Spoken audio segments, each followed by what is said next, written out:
Good morning everybody. Now let us continue with the chapter The Making of the National Movement. Till now we have studied about non-cooperation movement. We studied that the non-cooperation movement was started by Gandhiji, and Gandhiji wanted this movement to be non-violent. He wanted peaceful demonstrations only. When one of the peaceful demonstration was going on as a part of non-cooperation movement, once the British attacked these peaceful demonstrators in a place called Chauri Chaura, and so the peaceful demonstrators also attacked the police station, or they fired the police station at a place called Chauri Chaura in Uttar Pradesh. In this fire, 22 policemen were killed. Since this non-cooperation movement became a violent movement, so Gandhiji decided to withdraw the non-cooperation movement. So in this way, non-cooperation movement was withdrawn in the year 1922 due to an incident called Chauri Chaura incident, in which 22 policemen were killed when a police station was fired.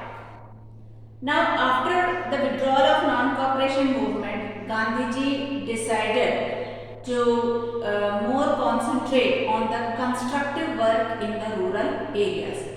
So, in these years, starting from 1922, Mahatma Gandhi concentrated on constructive work, and so he created a strong base during these years for the future movements.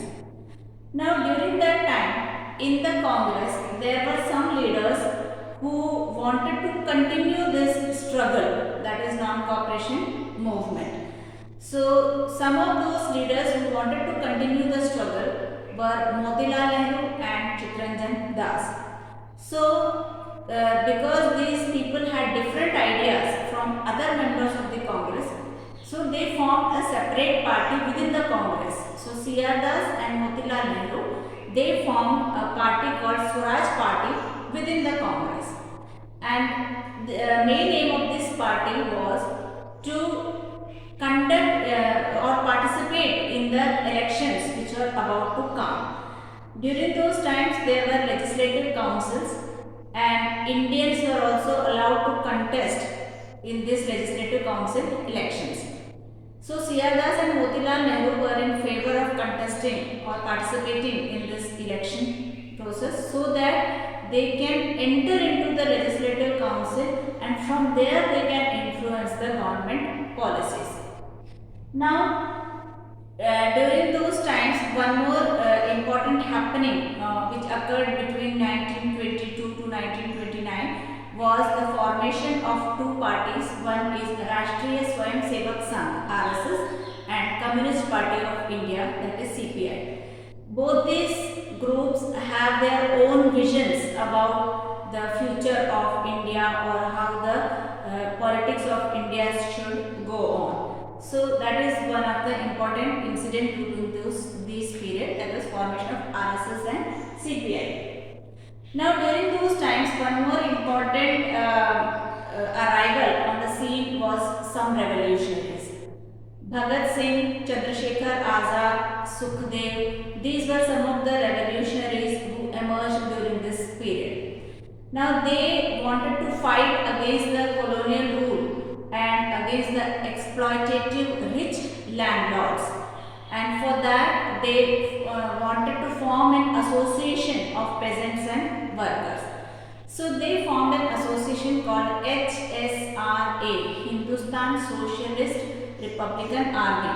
In this army, members were especially peasants and the workers. So this was formed at Delhi in Firozshah Kotla in the year 1928. So this association was formed. Now, Bhagat Singh and Chandrasekhar Azad, they killed Saunders, who was one of the police officers, and on 17th December 1928, they killed Saunders, or assassinated Saunders, who was a police officer who was responsible for lathi charge during the Simon Commission, and in that lathi charge Lala Lajpat Rai was injured. So to take the revenge, Bhagat Singh killed Saunders. Then the next event was throwing of bomb in the Legislative Assembly on 8 April 1929, and Bhagat Singh and Batukeshwar Dutt, BK Dutt, these both people, they threw bomb in the Legislative Assembly, and they said that their aim was not to hurt anybody but to make the deaf hear. That means according to them, the British were not listening to the problems of the Indians, and so to make them hear about the demands, it was necessary to make such a loud noise. Bhagat Singh also gave the slogan Inqilab Zindabad. Then because of his throwing of bomb and other revolutionary activities, Bhagat Singh, Sukhdev and Rajguru were hanged on March 23rd, 1931. So when Bhagat Singh was hanged, he was merely 23 years old.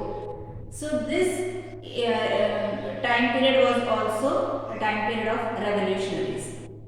Now in the year 1927, when Simon Commission was, it was decided that a Simon Commission will be sent to India to look into the political progress or to look into the political future of India.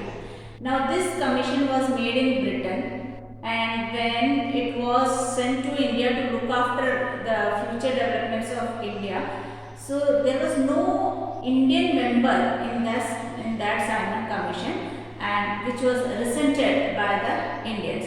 They wanted that there should be some Indian members who will understand the problems of the Indians, and then only arrival of Simon Commission will be worked.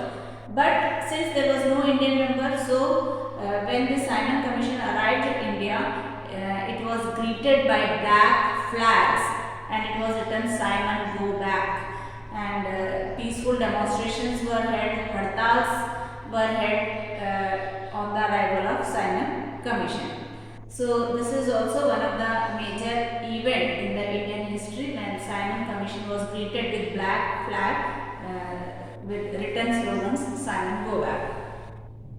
Now in the year 1929, Congress session was held in Lahore. Since every year Congress sessions are held at different places, so in 1929 it was held at Lahore, and in that Lahore session a resolution was passed for Purna Swaraj or complete independence, and it was decided in the Lahore Congress session that 26 January 1930 will be celebrated as Independence Day, and from that day itself, that is from 26 January 1930, this day was celebrated as Independence Day till we got independence. Once we got independence, then 26 January was celebrated as Republic Day. Till then it was celebrated as Independence Day.